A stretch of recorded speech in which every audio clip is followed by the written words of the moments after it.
Hello everyone, today I'm gonna cook steamed fish, pinaka-simple lutuon. Sa isang plato, lagyan mo lang ng spring onion at ginger. And then ilagay mo lang din yung isda. Then sa ibabaw ng isda, lagyan mo ng sliced ginger.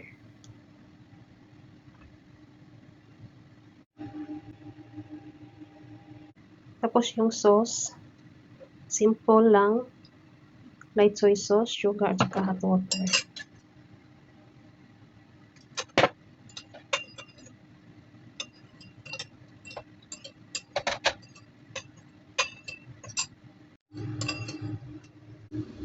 Then, i-steam yung isda ng 9 minutes in high flame. After 10 minutes, ito yung isda. And then, tanggalin yung tubig at saka yung ginger at saka yung spring onion.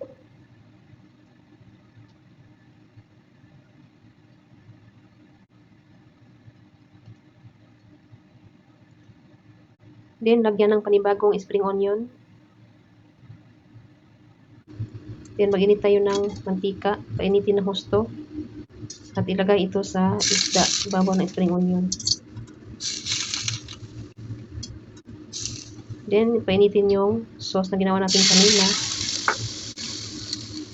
And then, ilagay din ito sa isda. It's done. Thank you for watching. It's ready to serve.